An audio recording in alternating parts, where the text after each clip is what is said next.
లోకానికి నీ మాట మళ్ళీ వినిపించవా? అంబేద్కరా మళ్ళీ పుట్టవా? ఈ దళిత లోకానికి నీ మాట మళ్ళీ వినిపించవా? నేను హిందువుగా పుట్టాను కానీ హిందువుగా చావను అని గర్జించావు. మతమేదైనా మా రక్తం ఒక్కటేనని చాటావు. కాని దళితుడు ఏ మతంలో ఉన్నా వివక్ష నీడ విడదే. ఏ దేవుడిని మొక్కినా మా సామాజిక వెలి మారదే.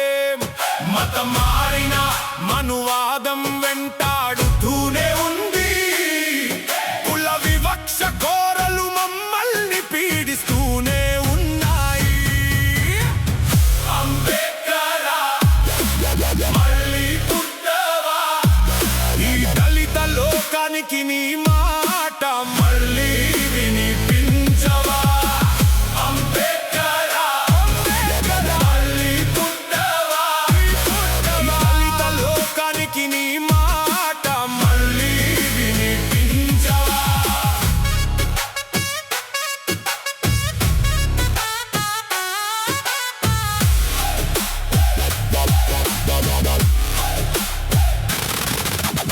ఆర్టికల్ 25 ద్వారా మత స్వేచ్ఛను ప్రసాదించావు.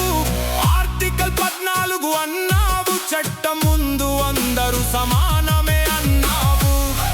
మరి 1950 ప్రెసిడెన్షియల్ ఆర్డర్ మా ఉనికికే ముప్పు తెస్తుందా? ఆర్టికల్ 341 పేరుతో మా హక్కుల గొంతు ఎందుకు కోసింది? మతం మారితే కులం మారుతుందా? సామాజిక వెలి తీరుతుందా?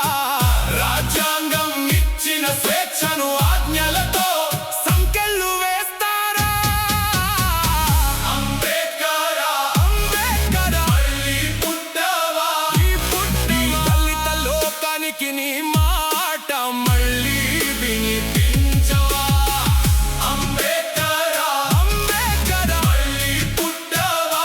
ఈ దళిత లోకానికి నీ మాట మళ్ళీ వినిపించవా?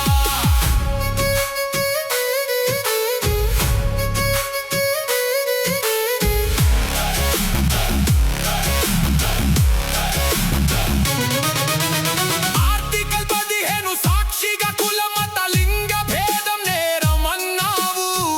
పుట్టిన జన్మస్థలం వివక్షకు తావు లేదు అన్నావు. మరి క్రైస్తవంలోకి వెళ్తే సమానత్వపు ఫలాలు ఎందుకు అందవు? మతం ఆధారంగా మాకు వివక్ష ఎందుకు చూపుతున్నారు? మైలార్డే రాజ్యాంగ ఫలాలు అందరికీ సమానంగా అందే రోజెప్పుడు? నీ ఆశయాల భారతం నిజమైన స్వేచ్ఛను పొందేదెప్పుడు? అంబేద్కరా నీ కలల బాటలో పయనిస్తాం. వివక్ష లేని సమాజం కోసం గొంతెత్తి ప్రశ్నిస్తాం. నువ్వు ఇచ్చిన